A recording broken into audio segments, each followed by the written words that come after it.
Hey guys, welcome back to the Firsties podcast. I'm your host MILA. And I'm your host MILA. If you're new here, if you're a Firstie, we're basically a safe space for first gens who dare to dream. We like to laugh, kiki, argue. Basically, two baddies with a mic. Thank you so much for tuning in. Make sure to like, comment, and subscribe. Now let's get into this episode. Hey guys, welcome back to another episode of Firsties. Before we get into this episode, of course, you might not see HERMELLA's not on the couch today. We have lovely SARA back today. Hey. They loved having you last time. So excited to have you back. HERMELLA is in New York, killing it. Love you, HERMELLA. I'm giving her a shout out literally every single time because I miss her so much. So we're gonna jump right into this episode. First of all, how you been? I'm good. How's life? It's been a little while since you've been with Firsties. Yeah, I was on Firsties back in November. Isn't that crazy? Oh my God. I know. I thought it was like February, but everything's been good. A lot has been changing with social. I think we'll talk about it later. But yeah. Jump in. Yeah, go ahead. Yeah, this year has just been a lot of roller coasters, but mostly good and going the right direction. But yeah, just been creating content, traveling. Yeah. We were talking off camera of a special project that she has going on that she'll announce when she's ready. But yeah, it's some very good things coming up. I'm so excited. So on that topic, actually, we're just going to jump right in. I want to put together a topic of a lot of my close friends are content creators. I met you through content. Maya, obviously HERMELLA. I'm forcing my cousin Marion to be a content creator basically on my channel. But and it's a lot of fun. And I was telling her off camera too how I truly this chosen job is much easier when I meet people like you because we're able to collaborate and like people who don't get it just don't get it, and that's okay. But when I was preparing for this episode, I was thinking is it empowering or is it exhausting? Your chosen craft, what you're going through, which is content creating, especially just being. We talk about firsties all the time with first gens. There's no blueprint, and sometimes the closest people to you don't get it. Yeah. So as of right now in the season that you're in right now, how would you answer that question? Empowering or exhausting? Or both? Just for this season, I would say exhausting. Period, Pooks. It's just like literally, it's just like this patch that, so there's this book called, what was it called? The Dip. It's called The Dip. And it's basically whenever you have, he's talking about business. Mm-hmm. But I put it as content creators and influencers, we go through this thing of the dip where it's like a rough patch and we come back up, And so the past couple of months, I'd say exhausting, but I've also experienced empowering too. But yeah, this season, the reason why I say it's exhausting is because so I switched agencies. I mentioned that last time. You did, yeah. How's that going? With that comes a lot of switching and figuring things out new. I stayed with an agency for 2 years, and now I'm meeting new people, basically reintroducing myself, making my content. They're helping me a lot, so it's a lot of adjusting. And so with the things I already have, it's like adjusting to each platform. And also my new project I'm telling you about. So trying to balance all of that. And sometimes it doesn't match the reward. And Girl, talk about it. That's what I'm saying. It honestly sometimes it does. I'm in the early stages right now where it doesn't to actually map out to the hours and just the real estate of my brain for firsties. It doesn't make sense. I'm very net negative right now. That's just the truth. But I think that shows why I'm in it is because I'm not in it for all of that. I'm not in it for the money. I'm not in it for the recognition even or anything like that. But when I get the one message from someone who's hey, I'm going through this, and you said this one thing, which it's always the episode that it's just a random. It's just a throwaway. Oh my God. Actually, speaking of you, the episode where it was, it's funny how for me, talking to the camera by myself is my least favorite episodes to do. Oh, really? It is, yeah. And I know there's some people who've probably DM'd me, which I appreciate. My brain tells me nobody cares. It's fun to kiki and whatever. Yeah. I know that's not true, but that's what my brain tells me. So my least favorite episodes are when I'm by myself, but maybe it's because of me and HERMELLA are not able to get together. I'm not able to get a guest. An episode has to come out, so we have to, post. But it was it's delusional until it's genius, and then your comment made my week. Oh, Really? The one where I Genuinely. put my story? Yeah. Oh, yeah. Yeah. I always listen to Oh, it. no. I'm talking about, well, that too. Oh, my God. I love you, Sarah. That too. But I was talking about when you literally commented on the episode saying, like, love this episode or something like that. And I'm like, see, it's like, literally didn't think anyone was really listening. Because I was just, like, kind of yapping on the couch. And then when we saw the story, me and Hermella, I was like, aw, that's so, because you just don't imagine, you probably feel the same way too, like people are inviting you into their homes. I would almost imagine it like we think we know the Love Island people because we're watching them in our homes, in our bathrooms, in our drives, you know what I mean? Yeah. And so you feel like you're like close with them, which is probably why I feel with you, because I feel like we're like besties, but it's just because I watch your content. I see your face every single day. Which just sounds so creepy, but that's the truth. No, literally, I'm up like Thursdays when I do my wash days. Literally, I watch like your episode. There's like a routine that I have, like literally. I love wash that. days on Thursdays are like my wash days.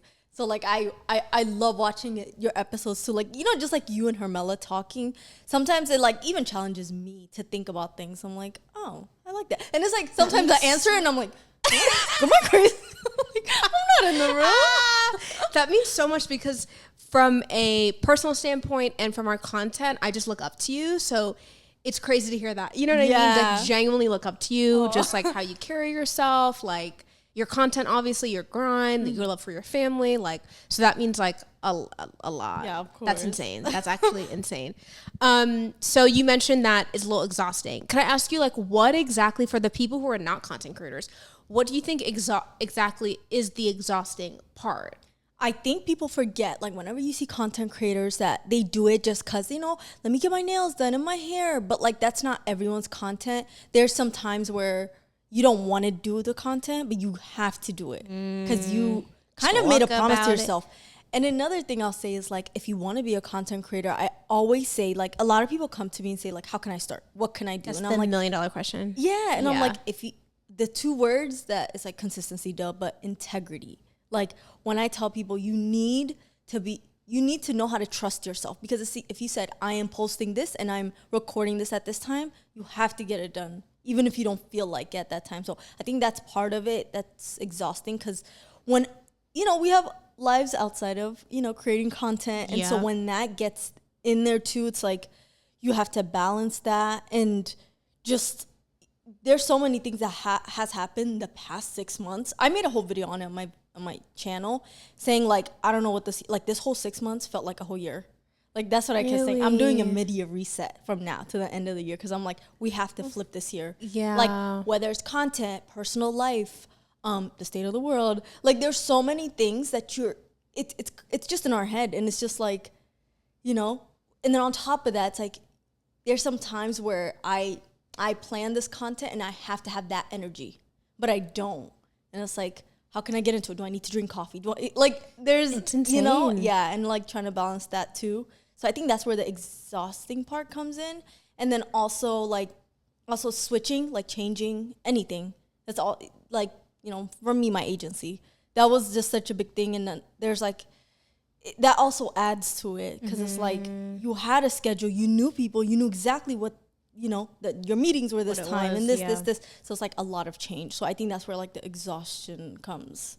Yeah, especially with this particular, you do have to be comfortable with change. Yeah, honestly, because where we want to go as well. I mean, you're already doing it right now as far as like traveling and stuff. So I'm sure every week doesn't look the same. Yeah, that too. But then like for people like us who also like crave and desire like structure, like I need some type of structure. Yeah. To feel like I'm hitting my mark, if that makes sense. And so when every week looks a little bit different, it's just like I was just telling you how the episode has already come out, but our like planning our 100th episode, it's just like there's so many directions to go. I'm like, wait, what are we? Like, I'm interested to see what we do. Yeah, I'm excited. But I'm like, and then also just like taking a time to be like, damn girl, you did 100 episodes, like. That's a milestone, you know what I mean? And that's one thing I look up to you is the consistency, because it's like, how did you do it? Like every single week. There have been times where I'm like skipping because I'm like, nobody really cares. And it's like, you know, that's your brain. Yeah. That's also I've been learning through therapy is this journey has also like revealed so much of like how much I'm not kind to myself. I don't say it out loud, or you know what I mean.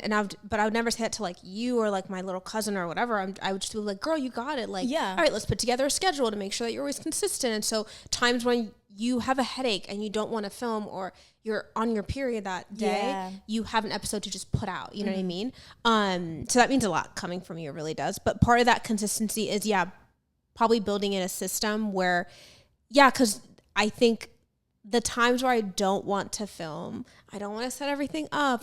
Or you have personal stuff going on, or it's tough to get into it. And I think one thing specifically with podcast is you can't really fake the funk, because it's literally a mic and a lot of it is just audio. So like people can hear that energy, people can feel it, to where maybe something is off or you're going through something personal. And then sometimes I battle with like, oh, should I just share that on the mic? But you have to keep something to yourself. Yeah. Like I'm still in that battle too of like, there's some personal stuff I'm going through. I'm like, well, I know a lot of people go through this, especially in Habesha families, especially in first gen families. But how do I do it gracefully? How do I do it not or hurting other people? Haven't figured that out yet, so I'm just not sharing. Yeah. But I think it'll be helpful. But it's that too. How has been your process with like deciding what you put out versus what you don't? Because with content creating, you can get inspired. Like sometimes I think it's my idea and I was like, oh wait, no, it was a TikTok I saw 4 weeks ago, you know? And then it's like everyone's becoming everyone else, if that makes sense. Yeah. So like, how do you maintain your individuality? I think when I first started, I genuinely loved self-care. So I feel like you are a self-care girly. I love and your recommendations are the detox.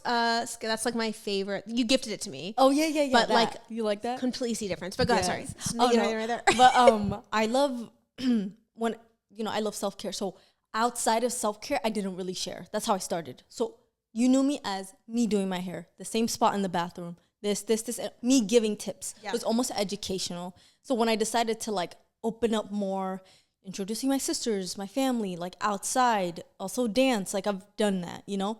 But I think a good way to say it is, who do you want, like, if you don't want the audience to have feedback about this part of it, don't share it.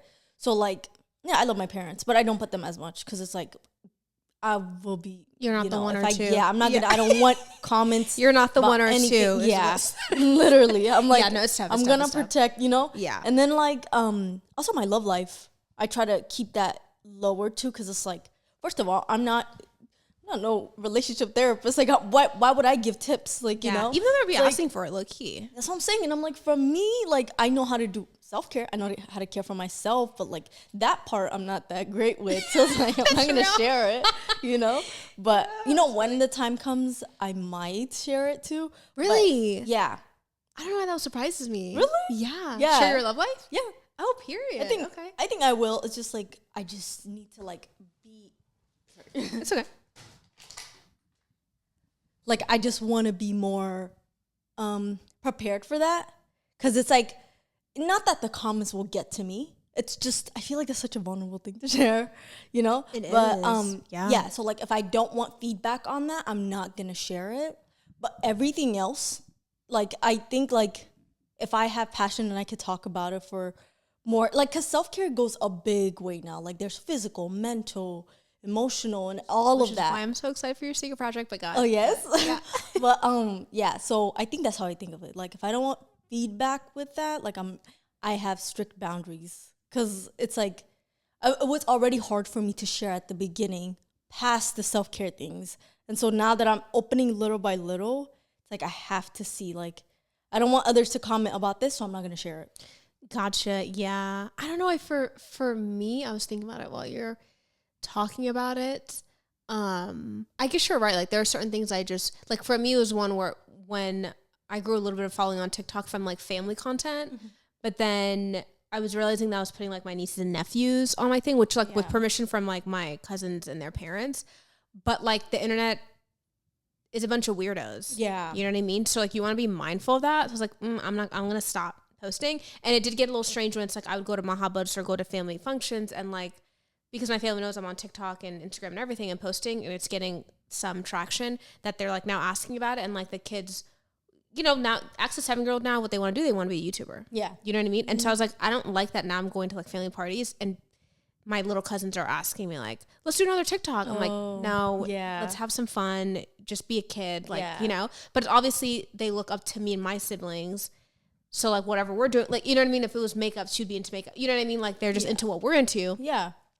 And so I'm like, no. And they mentioned like, yeah, I like my little niece was saying how, like she knows how many comments she's getting from like something I posted. I was like, yeah, that was like, yeah, I didn't like how I felt there. I was like, I felt like a dance mom. I was like, oh God. Like, so I was like, that's my like heart now there. Yeah. It's just that because the internet is a very, very scary place and we choose to put ourselves out there. Yeah. But actually what I want to because you mentioned that. So like, I've definitely had conversations with the close people around me because if I'm going to share my life is my friends, my family, and they like so down to film for me or also be in it. Did you actually have a conversation with your close friends and family, your sisters and your parents, like for them to come on board or no? Yeah, like everyone's okay with being on camera with you? Yeah, they're okay. So at the beginning, during lockdown, the beginning of lockdown, me and my sisters used to actually make YouTube videos together. Like just us introducing ourselves. We would do games and like that, like on my channel, like back then. So they loved being on it. It's just my parents, it was like almost like they didn't care, but it's like they had to get ready and like everything. I'm like, it's okay. Like I'm not, you know what I mean? Yeah, it's that. Yeah. So I was like, I'm not gonna like force it or like, you know, I'm not gonna be like, here's the camera, like right in front of them. So I would like mention them, but I didn't like fully put it out there because just they don't care if they're on it. It's just for me, like almost like protection for me to like put them on it. But I never had like sit down conversation. My sisters were always down. Like my friends, whenever they know like the camera's on them, like nobody has really been like, hey, I don't want to be on it. Yeah, like they thankfully I've never had that conversation because I would die. I know. I'm like, oh, I'm so sorry. Like, because I would turn it off. But I'd be like, oh my God, to get to that point. No, all my friends and family have been, even my coworkers, they've been like so supportive. Like, hey, I'll film for you. Like when I'm doing my vlogs now. So I'm trying my personal YouTube with that, which is a whole other thing, by the way. Which is why I really commend you and HERMELLA and other vloggers that I know because, like, we were talking off camera for the audio listeners, how, like, editing this podcast, it's really about just, like, making sure it's great audio and clipping the video with the audio. Mm-hmm. But with the vlog, the editing style is part of the storytelling, if that makes sense. So, like, this maybe 30 minutes to edit. A vlog, like I have to take breaks. Yeah. Because I'm like, I want to look a certain way or a certain like style. And so like, how long do you think it took you to like figure out your editing style? So I feel like I'm still figuring it out. Really? Yeah. I love your editing style, by the way. Thank you. Because I love your vlogs. The way that you edit is very much like, obviously it's very informative. It's about your self-care and your hair, you know, journey and stuff like that. But you throw in like a joke here and there that like is never expected. And it's just so fun. I comment every time like that's No, I love it. Because short form, I think is different than long form vlogs. My travel vlogs are different. So it's like almost 3 different styles that I love doing. And I like to keep that consistency. But short form is definitely my favorite if I do a vlog, I feel like I can add in those edits and the, you know, like my personality is more on the long form, but I just love, I feel like I'm still figuring it out. And so the recent episode I just did is called like, why are you on the couch? It's summer. Basically saying like why we as adults think we can't have summer break. So it's like me showing 3 different ways that you can, you know, add something. So what I did was I didn't want a basic vlog. And I was like, let me try something new. And so I'm sitting down, I'm talking, and like, you know, like those movies where it's like, and then I went here, and it's like, and then it's like almost like a dream. You look up, and then it fades to the next one. So I love, one thing is like, I love movie styles. Like I love chick flick movies. And so I get inspired by a lot of those movies, like Lindsay Lohan, like back to Y2K, like narrating. And, you know, I have more ideas that I'm gonna do. I already have a couple, but I want it to be almost like my next set of like editing is I want it to be like I'm speaking from my brain. You're in my brain. So I'm not talking like next I went here. It will be like more like then I looked at the fridge. What is that? Like, you know, and you're getting your acting back too. That like, too. Yeah, yes, I love acting. Too. Yes. So I'm still figuring it out, but I just love storytelling, and that's one thing I feel like I love doing, and I've been practicing in everything that I do. So I think it's just like trying different styles. Yeah. Yeah. Speaking about what you love, I was thinking about how, like, okay, now that we're talking about is content creating and being the first to do this in our families, like, is it empowering or exhausting? But I was thinking about also how, like, the one thing I do love about this is, like, it's just wild to me that there could just be, like, a thought in your head, and then a week later, a couple weeks later, it's in the show, or, like, it just came from your head. That's how I describe, like, how these mics were created. Like, someone just thought of it, and then eventually it got to this production. So the fact, like, for, like, HERMELLA is really great at coming up with ideas for the show, and, like, a few of the episodes, we open it with, like, almost like an acting bit, where, like, we took a TikTok viral moment, and then we reenacted it, and then looked at the camera, broke the third wall, and basically said, or the fourth wall, and basically said, like, do y'all see what's happening? Like, that's crazy. And then jump into the conversation. That's something new that we're trying. Yeah. But, like, trying things out. Which is interesting because in the work that we do, you just don't know what hits versus what, like, I'm always shocked with what people connect with versus, because I'm like, this episode is so deep. Yes. We're really talking about something important. And then it's like, our most viral clip is like the most, a comedian saying the most wild-ish on the show, which I'm like, okay. Yeah. You know what I mean? Like, you can't control what you connect with. But I feel like with you did a very great job with, like, there's two types of content creators, I think. The content creator that chases the algorithm, and the content creator that makes the algorithm chase them. Yeah. And you're definitely the latter. Yeah. Like, you're definitely, like, this is what you love to do, and you grew a platform, and now the algorithm is feeding into it. Yeah. Right? Yeah. Would you agree? I actually made that switch my first year that I did it. I was like, I started dancing. That's how I started social media, right? And that requires trends. If it's trendy things everybody's doing, so you do that trendy dance. So when I switched to self-care, there were still self-care trends, like the aesthetic, like nighttime routine, and the, putting on the shower stuff. And, like, I was like, let me not follow that. I was like, I want to do my own thing. So once I did that, obviously at the beginning it didn't really work, but it started taking off. And I was like, at this point, like, I don't need a trending sound. I don't need a trending anything. Yeah. I was like, I don't need that. No. Love. That's the best situation. Sorry to interrupt you. Go ahead. That's the best situation to be in. Yeah. Because it's giving, like Mr. Beast is Mr. Beast. So, like, now I don't feel bad for him at all. He's killing it. But it's like he's following the algorithm, and he's, like, has to be crazier every single. Yeah. And I'm like, you know what I mean? Yeah. Where, like, Emma Chamberlain, she could post her sneezing on her podcast, and it'll go, but she's like, I'm going to talk about what I want to talk about. It seems like. No, that's literally what happened. Because it's like, I feel like I love seeing the ones that choose what they want to do. And then I love seeing the success, because it's like, you don't look like everyone else. Like, it's such an original, like, I love watching those videos where it just looks like they thought of this and they just recorded it. Yeah. Like, I love it. I've seen a few, I think his name is Joshua Neal. I think he was on, he was on the movie One of Them Days. Oh, but yeah. I think he was the boyfriend who stole all the money. But he, like, I almost think his TikTok is like, the comments are always like, am I in TikTok premium? Like, because the way he shoots it, directs it, he has some help, but he's also the subject.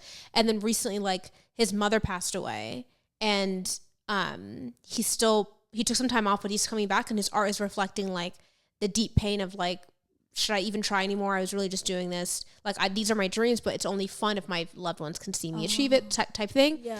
But, like, the way that he shoots it, it's like, plays into the storytelling. And then his acting is just, like, amazing. Like, it's almost like, I feel like we should be paying him for this. 'Cause I'm like, you should not be on TikTok. You need to be on, like, get an Oscar or something. Like, but I love that because it's different. Because it's TikTok, but how crisp the shot is, the music. I'm just like, he's for TikTok. Yeah.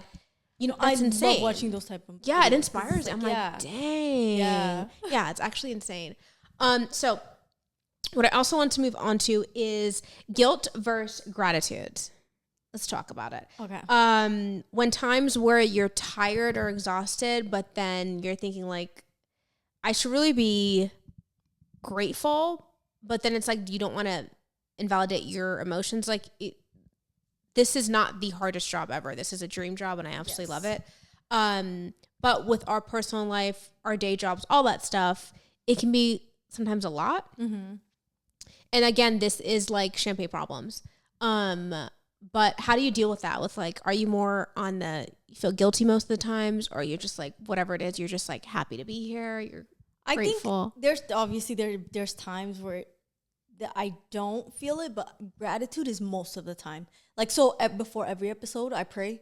Before every, like, it's like, I really think about it and I'm like, I can go to a nail salon on a random Tuesday at 12 because of this dream job that I have, then go back and I can edit at 9 p.m. and I'm still working. I have my own flexibility. Like, this is what better job is it than now? And it's like, I'm actually getting paid. And it's like, you know, it's constant gratitude. So the times where I'm like, oh, like, you know, I feel that, I think I have to remind myself, like, this, like, there will be, so before I did content creation, I worked at McDonald's, Buffalo Wild Wings, you can name it, retail. And I remember those times where I'm like, I can't wait till I'm my own, like, I have my own schedule. I wake up and I tell myself, like, I get to structure my day. So